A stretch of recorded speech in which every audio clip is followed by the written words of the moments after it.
Hi, welcome back to the garden. Today it's February 14th and it's Valentine's Day, so happy Valentine's Day. The weather is really nice, so that's nice, but the thing is we're gonna get some frost in the next few days, so we're gonna have to be very careful about what we're gonna do today. We're gonna do some sowing, but we'll have to move them inside, the little seedlings. I'm gonna do some harvesting, show you some of my favorite parts of spring. So let's follow me around the garden and I'll show you everything that's there to see.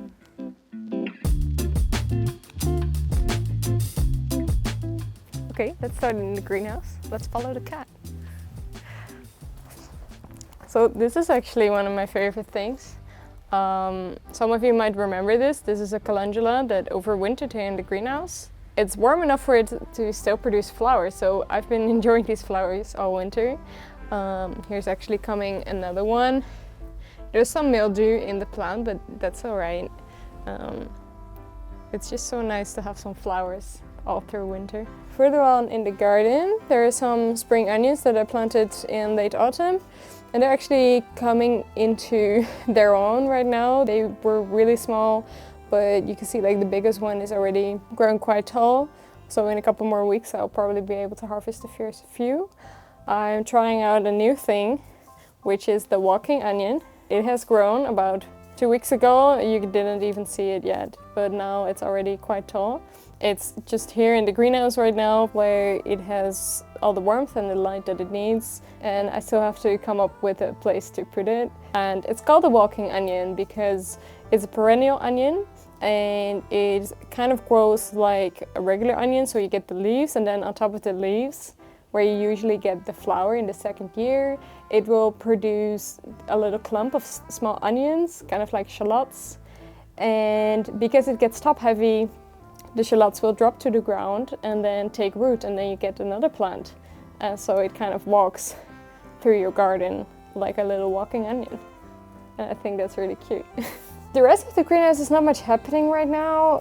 In the back we do have a little structure that I put in last week. Because we'll also be sowing some snap peas, and when they're a bit taller, I think it may be like a week or two, we will plant them out right there in the back. Where are we going? We're going to one of my favorite plants in the whole garden, to my Chinese chives. These Chinese chives are also kind of ornamental plants. They have these beautiful white flowers in September. They self-seeded. I just let the flowers grow on and then they set the seed. And we also have regular chives, which I'm gonna show you. They're really small right now, but they're starting to grow, and in a couple of weeks they'll be already quite big plants, big enough to harvest. And then you have to harvest regularly, and around the end of spring, start of summer, they'll produce these beautiful purple flowers that are also edible. But yeah, these are always like the first ones to appear in early spring, late winter, and they always make my day. Well, we're gonna go to the next thing. We actually have the new spring onions that are in the greenhouse, but we also got some old ones that I planted out last year, and I'm gonna show you how they're doing. Here we are, and as you can see, there's still quite a lot of the onions around. That's because I planted 700 of them, which is too much, so learn from my mistakes. But they're actually pretty hardy. They don't look that well if you look at them right now, but if you take one from the garden, they're kind of mushy, so be careful when pulling them out. This one looks fine.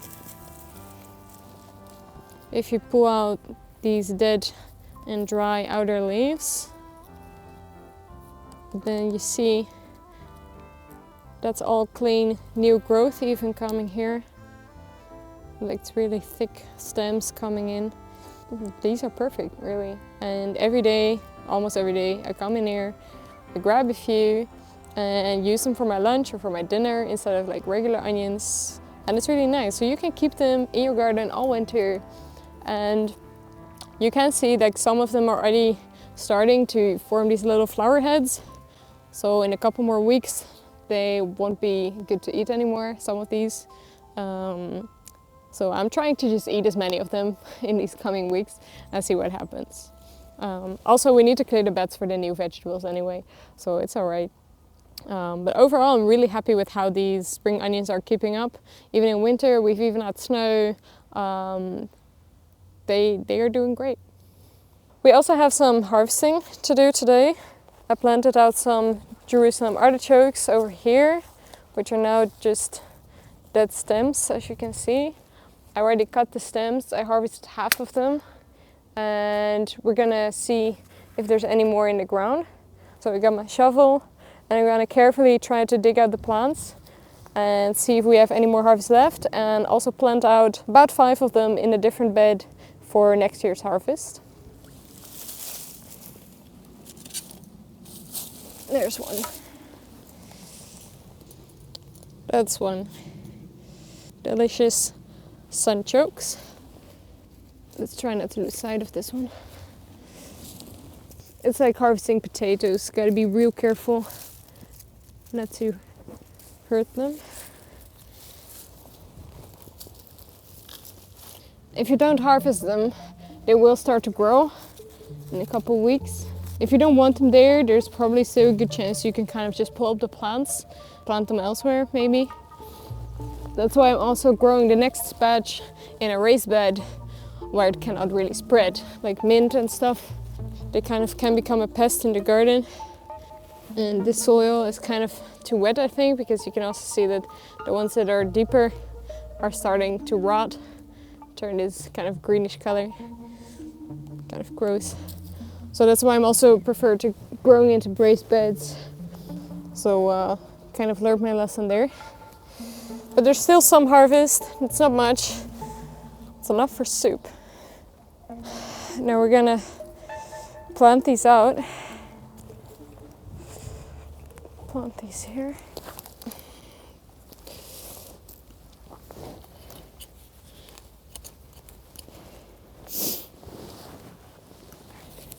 And even the small one, we're just gonna plant in the corner. And now we just gotta remember that we put plants here. So we're gonna grab some sticks. Just a couple of sticks. It's not good. That's better.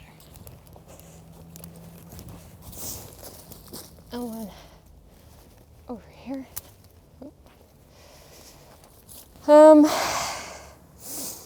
Next thing is let's feed the chickens. We have chickens now, so we're going to show you the chickens.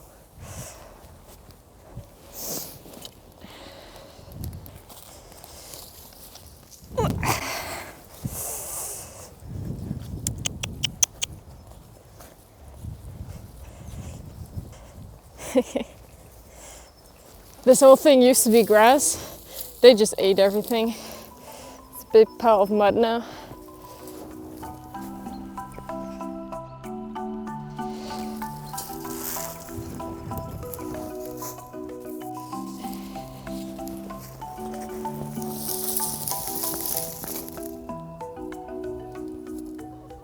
They're so curious. Cute little things.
Alright.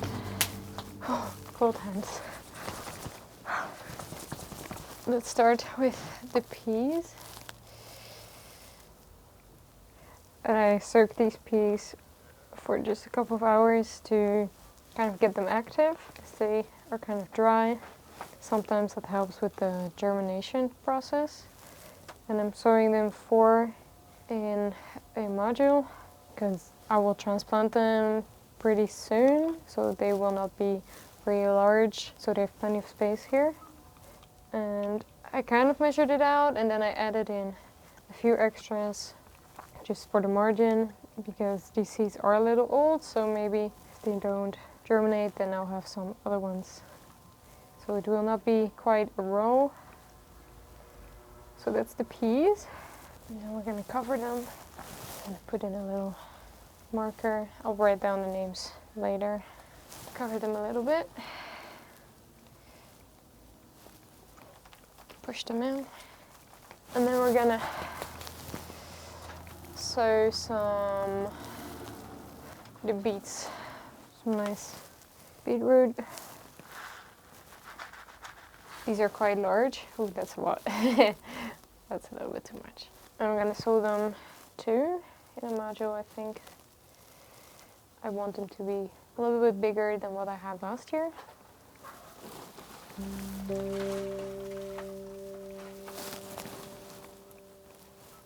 And then, let's see. Gonna do about 20 of these, I think.